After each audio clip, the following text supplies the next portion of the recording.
Okay, so the allegation that I wouldn't have signed off on it if it wasn't all accurate, I was going through a lot in 2013 when we did the divorce. That was also the year of the trial. It was a busy year. When the divorce papers came, I just signed them. I barely read them. I didn't take time to register that he had the dates wrong, and it didn't seem to me like it was going to matter. At that point in time, all that mattered to me were the dates 2004, which we were married in, and 2013, which were the divorce. Everything else was just the middle.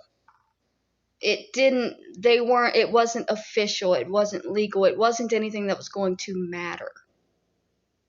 The date we married and the date we divorced were the two dates that mattered. I didn't think that the messing up of those dates in between would ever come back to label me as a bad person, because it doesn't make any sense that it would. All that really matters is that we were married and then we divorced. The trivials of what happened in between, they're trivials.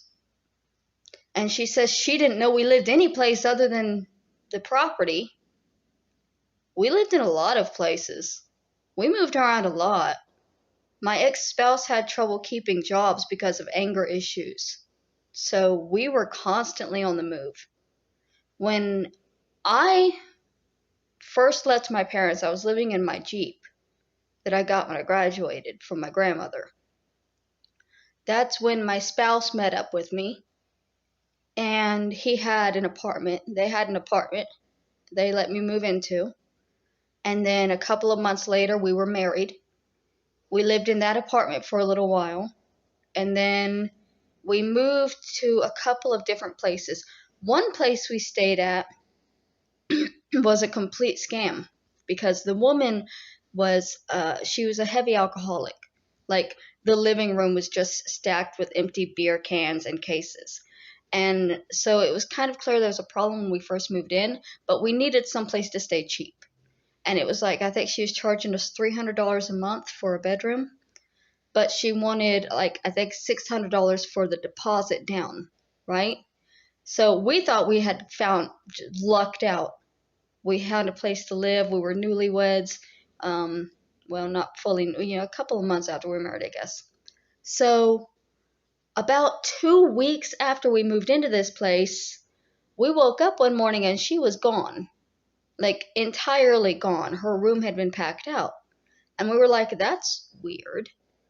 And then a couple of hours later, there's a knock on the door, and the police are at the door, and they say, we have to leave because this place not only did not belong to her to rent out, it was condemned. Nobody was supposed to be living in that place. She had hooked up the electricity illegally. And we were just fucked out of all of the money that we had given her because she was gone in the night. So that was one of the adventures that we went through in our early marriage that Kathy didn't know about. There were a lot of others. There were a lot of little hole-in-the-wall places that we stayed in when we were trying to get on our feet.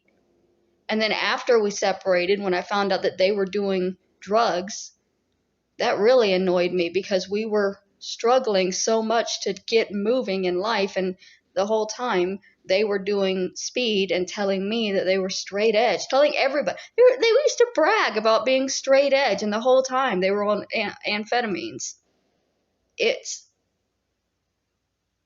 dizzying thinking back on it. I try not to even think back on those years too much because it was wild. It's a wild trip. When two bipolar people are married and young, things get crazy. But yes, Kathy, to answer that question, yes, we lived in other places other than the trailer. That was a place we lived in the middle of our marriage.